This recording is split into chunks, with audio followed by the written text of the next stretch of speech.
We're bloody rolling. Right, guys, here we go. This is another confession in many ways. Trying to condone this most recent pickup of mine, which is the Patek Philippe. Hello, let's see if we can get that. There we go. Patek Philippe 3738 Ellipse. It's a design that I've actually admired for a very, very long time and had no real appreciation for its history and importance to Patek. Launched just in the late 60s, so 1968, the original golden ellipse. There's some discussion around who designed it. It was designed in-house, and it made for some big changes within the business. And by the way, guys, this is not going to be a long-winded speech. It's going to be more of a confession, and then just to get your thoughts, because as you know, I need the support. I need the support. I don't get it at home, and I need the support. So late 1960, 68 was the first iteration. This is the mid-size, which ran till 2006, I believe. Had a 10-plus year period of production, but the key sort of the key manufacturing updates that came as a result of the Ellipse were that pre-1968, Patek were presented with a series of different case shapes that they could choose from, and they were somewhat restricted, whereas the Ellipse was the first design, as I understand it, that they took to their case maker and asked for it to be produced to their specification. So here she is on the wrist. To me, hello, here we go, there we go. It doesn't have to be in focus necessarily to see the shape. To me, it's one of the most incredibly beautiful aesthetic shapes in all of watchmaking. Very thin. This is the mid-size, so the 3738 mid-size. There is the jumbo version, which is in production now, which doesn't meet the key criteria. This is the key criteria of the golden ratio. This idea from design in buildings and nature, where we appreciate things to have a certain balance, the golden ratio, and this design has that, a bit like the Lange one, for example. Whereas the modern one, as I understand it, is just a bit too big, and it is just a bit too big. It came in platinum for the 40th anniversary, I believe, of the brand. It might have been 40th, I think, in platinum, but it's still in production, but it's just a bit too big. It does come in the cobalt blue, which again, that blue gold was a big thing for them. So it was the case construction and the blue gold, which the original Ellipse came, especially combined with that gold case. But to me, it's just wonderful. The things that I love about it, the buckle, which mirrors the case itself, again in white gold, is wonderful. That really is just a design marvel. Let's get it there. Absolutely beautiful. Look at and then underneath, you might not be able to see, but underneath there's the Patek logo itself.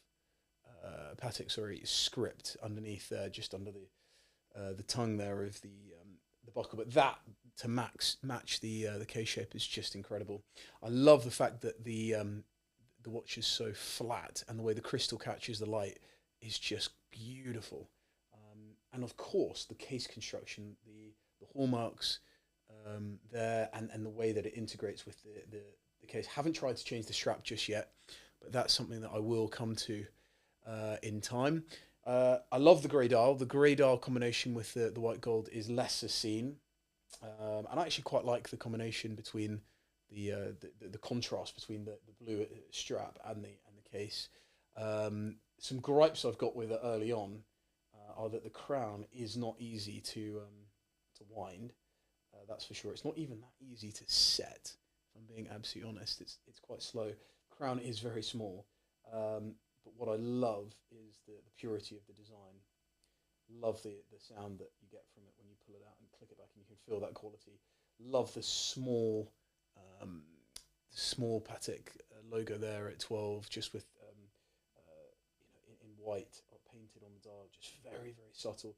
And of course, I love the fact that nobody's looking at these, and hasn't done for a very, very long time. I mean, I still think you could potentially in the last year or two could have walked in and bought an Ellipse of some kind new from Patek. And I, as you know, I love sniffing around for things that are a little bit less obvious. And I think with the rise in case shapes various case shapes.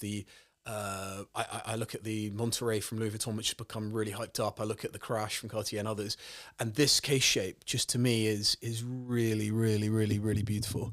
And actually, this camera captures the elegance of it at a slightly different angle, and you see that on the wrist from someone else. And we should cover off in the last minute or two just the pricing. I think I paid just over 16 grand for it from Japan, full set.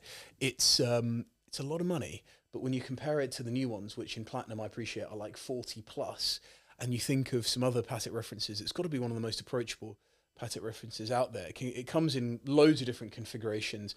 John Reardon from Collectability is famous for loving the Ellipse, and really Thierry Stern, I think, as well, has said something that along the lines of, the Ellipse is the definition of what Patek Philippe is at its core, because it's simple, elegant, fine watchmaking, not screaming and shouting. And actually, in many ways, Patek's been sort of hijacked over the years by the sports watch craze and all that comes with that. The sizing, I should touch on, bear with me, is 31 by 35.5. Now, that's the only issue I have, potentially. I feel very confident in it, but would I like it a tiny bit bigger, possibly? But, that's probably my only secondary gripe to the Crown and Access. But apart from that, pricing's amazing, aesthetics amazing. I think longevity is amazing. You've got a brand there, Patek, you can buy into for the long term, but also it's a design that's not going to go out of fashion. And in many ways, I think is still yet to come into fashion for the next generation. But you can't tell me that's not a beautifully elegant watch. Time only. Look at the hands that are applied gold markers. The hands are wafer thin, but echoing the markers in their structure. So elegant. And then the case back. Final point here. I thought it'd be cool to get this because I could give it to my daughter one day, because the case back is entirely, it's almost untouched, isn't it? But you could put something amazing on there as an engraving. And for a woman, I think, to wear, I'm happy wearing it now, of course, and I will get a hell of a lot of use out of it. But for a woman to wear this, I think would just be crazy elegant.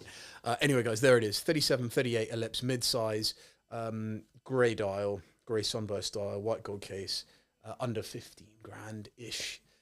Tell me what you think. I love it. I think it's a keeper, but you know me, I'm sometimes I speak too soon, but go well. Catch you soon. Cheers.